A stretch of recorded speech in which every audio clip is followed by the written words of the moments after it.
Stephen A. Smith, was this more about just really bad Eagles or really good Packers? Well, I think it was more about bad Eagles, to answer the question directly. Obviously, I'm not going to fail in giving the bad man that he is, Aaron Rodgers, the credit, because he's a bad man. Like I repeatedly say, as far as I'm concerned, he's elevated himself to top 2 candidate for league MVP honors right now. It's a 2-horse race, as far as I'm concerned, between him and Tom Brady, with DeMarco Murray being a distant third right now. That's how I view it. That's number one. But at the same time, let's keep in mind that Aaron Rodgers actually had a so-so game compared to what he's customarily done at Lambeau Field. His passer rating is usually around 140. It was just at 120 yesterday. Flat. I mean, just a touch, just a touch. But Aaron Rodgers obviously showed up. Jordy Nelson continues to surprise me. Skip with his deceptive speed. Randall Cobb had a 100-yard rushing game. He's flat out fast. He's fast. He's fast. He's fast. No question. But this was about the Philadelphia Eagles. Right now, they're leading the league in turnovers. Let's call that what it is. They had another 4 yesterday. Sanchez threw 2 interceptions in the second half, the fumbled snap. Just everywhere you look, LaShawn McCoy with the handoff. The Eagles were just an abomination yesterday. It's an aberration as far as I'm concerned. I don't think it's something that we'll see next week or beyond. But it didn't surprise me at all that it happened yesterday. Mark Sanchez thrusted into the starting lineup, not coming in the reserve world, not playing the Carolina Panthers, playing the Green Bay Packers, with Aaron Rodgers on the other side of the field, being able to move the ball the way that he's capable of moving the football. In the end, he was ill-equipped. He was not going to win this battle. We saw it coming from a mile away. I don't think we saw 53 points, but we saw it from a mile away. But the Eagles got problems all over the place, Skip Bayless. Their secondary is suspect. Their offensive line, to me, yesterday was suspect. Mark Sanchez was Mark Sanchez, a la Mark Sanchez, the former New York Jet. I got a lot of questions about LaShawn McCoy right now, Skip, and the ability to run the football. Everywhere I looked, it was not impressive at all. But again, I'm not surprised.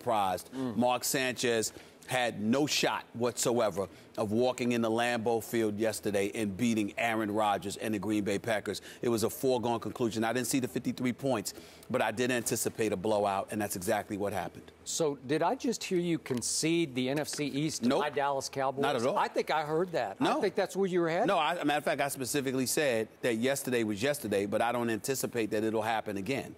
I don't recall saying that. No. So the fact that you refuse to ignore that is typical Skip Bayless. But go ahead. No. From my heart. I think they'd be... From your heart? I pity you now. Oh. For years and years, you have sat in that chair and you have ridiculed my Cowboys and my Tony Romo for being the accidents waiting to happen that they have been in the past tense, not current tense, not present. Right. So you said... And all of a sudden, you have, as the quarterback of your Philadelphia Eagles, the team you picked to win the East, that's true, the ultimate accident waiting to happen, Mark Sanchez. And he showed you again who he is and who he was. As a Jet, 89 turnovers in 62 games. 89 and 62. That fits right in with Chip Foles' offense. I mean, Chip Kelly's offense, doesn't it? With Nick Foles, all the turnovers he committed. And now Mark Sanchez has picked right up where Nick Foles left off. So yesterday, we not only have a pick-6 from Mark Sanchez, he manages to commit a 15-yard penalty on the pick-6. I'm sure it's happened before in the NFL, but I can't remember it. And then there's a snap that isn't all that bad, but Sanchez can't control it. Not all his fault. But then it's just his luck, or lack thereof, that it bounces right to a Packer who runs it all the way back. This is Mark Sanchez. He walked in with an entourage around him. That's right. An escort, right? That's true. Okay, so now, do you think I'm worried about Mark Sanchez and the Philadelphia Eagles as they pretty soon have to head to Dallas on Thanksgiving? A little. I'm not worried at all about Mark Sanchez because he is beyond Romo as an accident waiting to happen. Now, let's talk about your bad man, Aaron Rodgers. At home, he is the baddest man. He is. But I must say, I think that's going to change in 2 weeks. And see, this is me just having no guts to go out on the limb here.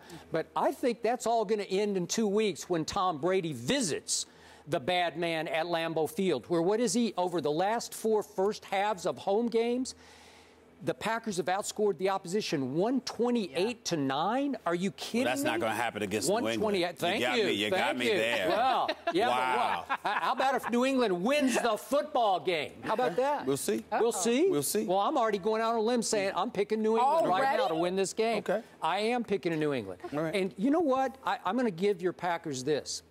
They have now turned into New Orleans North because I keep looking. You're making a case for Aaron Rodgers being the MVP. So your MVP, or close to it, did you have him first or second? You have him close second.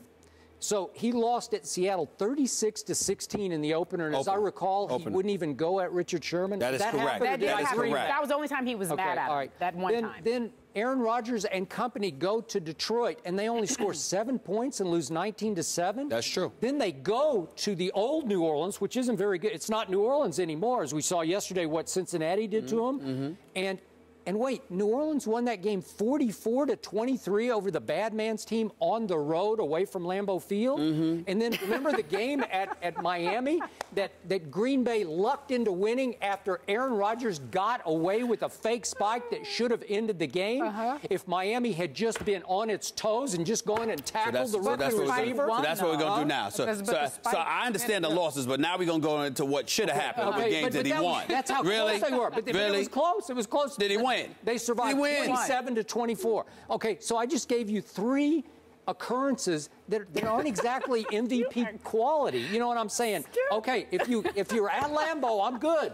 You know, you're really good. Although here comes the Patriots. But again, are you not turning into really good at home, like invincible at home, but incredibly vincible on the road? Isn't that what I'm seeing here?